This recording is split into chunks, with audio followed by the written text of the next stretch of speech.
Couple of big wins for the Denver Broncos. They beat the Chiefs 2 weeks ago. They had their bye, and then they beat the Bills, two of the elite teams, supposedly, in the AFC. The Chiefs still elite at 7-2, although they are not what they've been in past years, as evidenced by the fact that they didn't just steamroll over the Denver Broncos.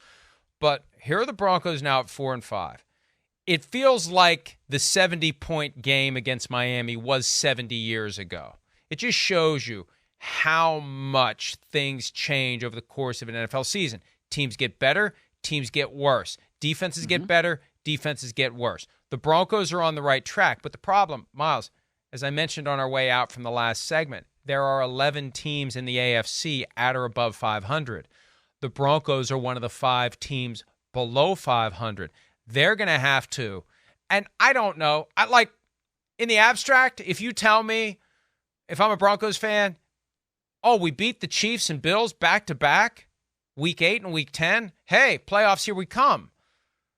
Now it's like, man, they're still going to have to thread a hell of a needle to even have a chance. There's too many teams to jump over to get themselves in position.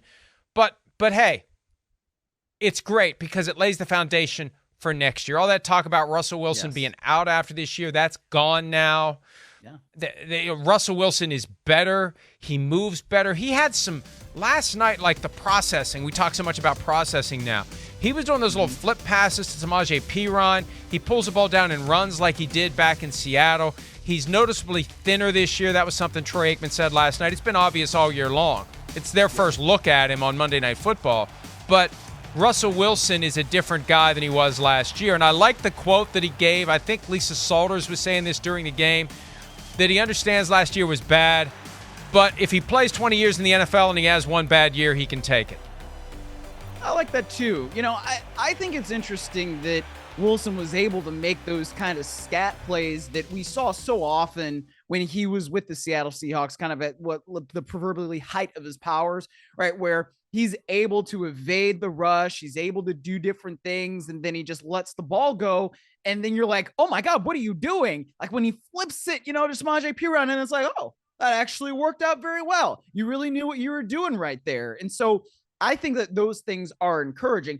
I'm not going crazy over it because, again, like the Broncos got too many B teams and things in my head right now. Let me try this again. The Broncos finished that game with a turnover margin of +3, and you only end up with 24 points. That's not great. Your starting field position was about your own 40, your own 42, and you only end up with 24 points. That's not great. Russell Wilson's air yards per attempt, something around 3.5 yards. That's also not that great. But when you do those things and you're still winning, you can live with that, especially as you're kind of building things up as a program with Sean Payton as your head coach. You can tell that they're starting to adapt to his personality. They're starting to take on what he really wants his football team to look like. And that is very encouraging for the Broncos heading down the stretch. Russell Wilson completed 24 of 29 passes last night. Now, he only had 193 yards. And in that final drive, just as it was starting, the graphic on the screen for ESPN said that he was averaging 3.4 air yards per attempt, the lowest of his career. Or was it 3.4 yards per attempt? I need to do the math. 29 throws, 193 yards. That's not air yards. Yeah, it's air yards. 3.4 was the lowest of his career. Now, I don't know how that changed based on the last drive. It would have changed dramatically if the ball to Jerry Jeudy had been caught. But again, he's got all these guys in his face. He just had to get rid of it. I think that he's moving in the right direction. Clearly in the right direction. Right, it still worked out. But my point is it would have driven up that average considerably if he had gotten the ball out in front of Jerry Jeudy, but he had all those guys in his face and he had just been swallowed up whole. I mean, that play before we talked to he just was gone. Like he didn't even have a chance to do anything. He just disappeared. So he hasn't disappeared by way of his relevance to the Broncos and the NFL. It was very popular last year. And I remember talking about it on this show, like everybody was dumping on Russell Wilson. Old, stupid, petty grudges were coming to the fore. Anything and everything about Russell Wilson last year. It was open season because he finally had a bad year. But I got to give him credit. I got to give Sean Payton credit. And the fact that it started so poorly and they've turned it around, these 2 wins back-to-back. I mean, there was a point after that Miami loss, I'm thinking, would Greg Penner, the owner of the Broncos, fire Sean Payton after 1 year and just buy out the balance of his contract? They're the richest ownership group in the NFL by far. And these folks who run Walmart are ruthless. And I don't mean that in a pejorative way. They don't screw around. There's a problem. This is the difference between the Bills and the Broncos. And this is why Broncos fans should be very happy about this. And I'm trying not to be disrespectful to Terry Pagula in saying this, but oh boy, there are 2 types of owners for these purposes. There's the owner that will just sit there and not do anything when something needs to be done. Just stay the course. This is fine. Is it a dog drinking coffee in the burning room? Is it a dog? This is fine. This is fine. This is a perfectly acceptable state of affairs. And Greg Penner, they're not going to mess around. Now, they made their fortune in a way that the scoreboard tracks dollars and cents. How much money are we making? With razor-thin margins, selling really cheap crap for razor-thin margins over and over and over again. How do we make billions?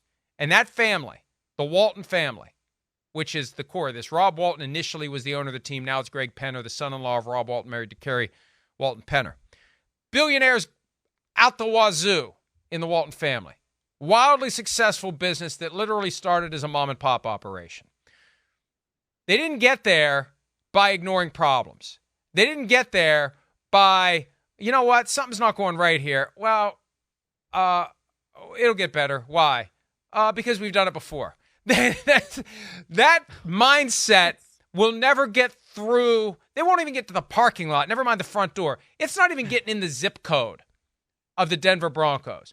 That's where Broncos fans need to be most excited. Regardless of what happens this year, where things are going is a sign that, number one, it's working, and number two, you've got an ownership group that isn't going to screw around. And I guarantee you, if Sean Payton had 12 guys on the field to attempt to block the field goal that ultimately was missed, and then there was a flag, and then it was made, Greg Penner would already have had a full conversation in an effort to examine exactly who was to blame, why it happened, and how we can be 100% sure it will never, ever, ever, ever happen again.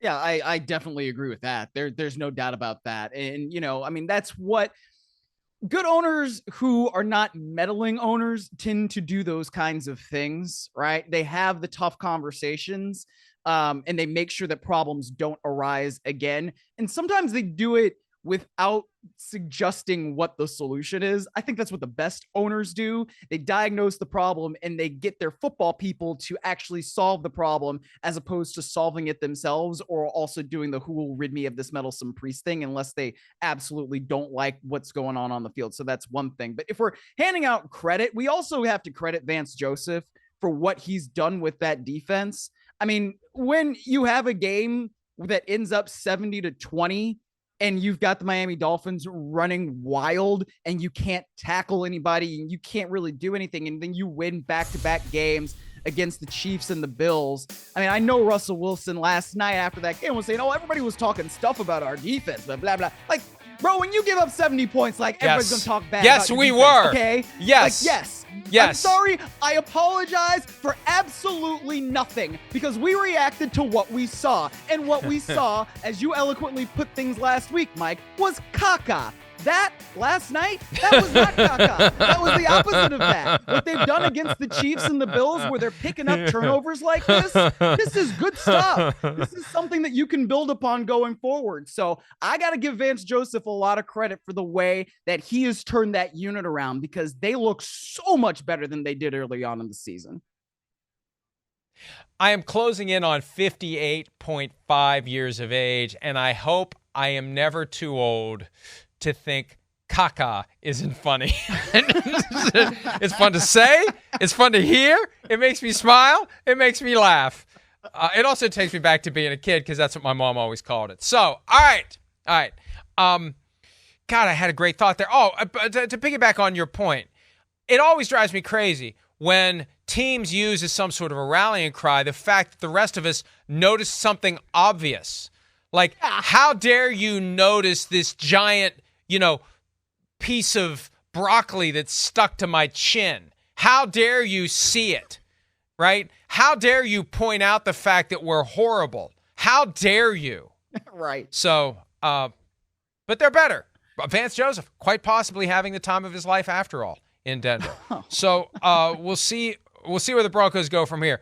And hey, this Sunday night game, a lot of people wringing their hands and gnashing their teeth about Vikings at Broncos staying put on Sunday Night Football. And folks, as we get deeper into the season, I think we're going to see more explanations publicly from reports and other resources as to how the NFL painted itself into a corner with this ability to flex Sunday night, Thursday night, and Monday night. There's rules to protect Fox and CBS games that are going to make it very hard when it comes to improving primetime games late in the season. But this is one that need to be improved. Now, I'm not just saying that because I'm wearing my Josh Dobbs jersey under this hoodie. I'm not. But I did wear it yesterday on the show, and I did wear it under my salute to service hoodie on the way home yesterday. But you got the Vikings who have won 5 in a row, and you've got the Broncos who have just beaten the Chiefs and the Bills. And it's Denver. It's nighttime.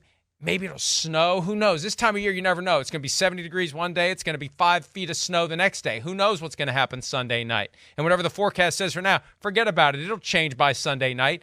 So this has the potential to be a fun game, exciting game, very impactful for the Vikings. And if the Broncos pull themselves to 500 to join the 11 other teams, inevitably some of them will drop under 500 based upon what happens this weekend. Maybe the Broncos springboard their way back into it. But I will say this. Here's where the Broncos need to be on guard. Because, Myles, it was week 10 last year in Buffalo. Same as this year. Week 10. Crazy, nutty game. Even nuttier than last night, really. It just wasn't in prime time, so it didn't resonate the same way last night's game will. Yes. Vikings win that game somehow win that game. And next week, and that was the Kirko Chains thing. That was the whole deal. Euphoria in Minnesota. My son and 2 of his friends went to the game. Heroes welcome. That new stadium louder than it ever been. And the Cowboys beat them 40-3 because there's a letdown effect here. And I think Sean Payton is smart enough. He's the guy that worries about everything. He's going to be beating the hell out of them this week to make sure they don't have a letdown on Sunday night. And they're in the same spot the Bills are in. You got 5 days. You had to fly home last night. You're waking up this morning. You're feeling great about what you did. And now here comes the hottest team in the NFL that's won 5 in a row. So great game on Sunday night and great opportunity for the Broncos to further prove to all of us that it is a new day. And they've quickly, unlike the Bills, who have no idea how to get themselves out of their rut, the Broncos were in a far worse rut as of week 3. That was as bad as it gets. And look at where they are now. It's a testament to the organization. It's a testament to Sean Payton. It's a testament to Russell Wilson, Vance Joseph.